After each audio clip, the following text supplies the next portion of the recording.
At Franklin Springs City Hall, hundreds gather.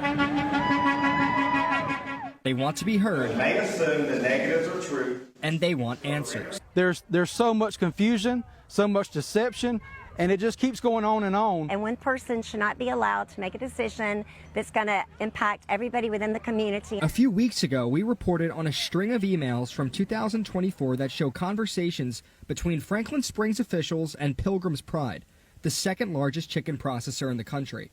The emails discussed the potential for a rendering plant that would use the city's new wastewater management site, dumping waste into the Broad River. Where this rendering plant is planned in Franklin Springs is going to dump their wastewater. It's going to come right down through Madison County. But Franklin Springs Mayor Lee Moore reiterates, as stated last month, the City of Franklin Springs has not signed any contracts or agreements with Pilgrim's Pride. The mayor previously said that he would be open to a chicken rendering plant, especially since Franklin County ranks near the top of the poultry production food chain. Franklin County is the largest chicken producer in the state of Georgia, and we're proud of that. He also says he doesn't want to introduce anything detrimental to the city of Franklin Springs. And I'm not opposed to a pet food ingredient plant or a rendering plant that's built the correct way. But plenty stand in opposition. I guess your definition of detrimental is different from mine.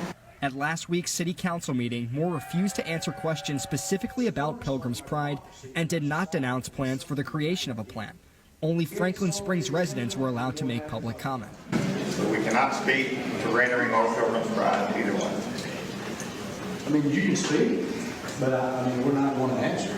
In a packed meeting, emotions ran high.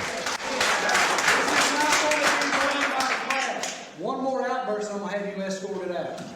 Pilgrim's Pride tried to build a plant in neighboring Carnesville back in 2021, but failed in large part due to public backlash. Now in 2025, thousands downstream are uniting to find a solution to keep the Broad River pristine.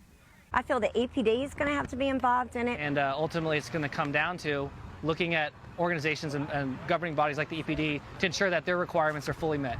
6 counties located along the Broad River have co-signed a resolution urging Georgia's Environmental Protection Division to intervene and shut down any plans to construct a plant. Madison County BOC Chairman Todd Higdon says he's confident the EPD will intervene, but understands the resolutions can only help so much in fighting a company as large as Pilgrim's Pride. Collectively, all 6 of us counties together couldn't pull our total budgets together and fight them in court. So I spoke with an EPD representative earlier today who told me that the EPD is well aware of the ongoing situation in Franklin Springs. In fact, they get calls about it nearly every day, but they can't formally pass judgment because no plant has been officially proposed. I also reached out to Pilgrim's Pride multiple times for comment, but did not receive a response. Back to you guys at the desk.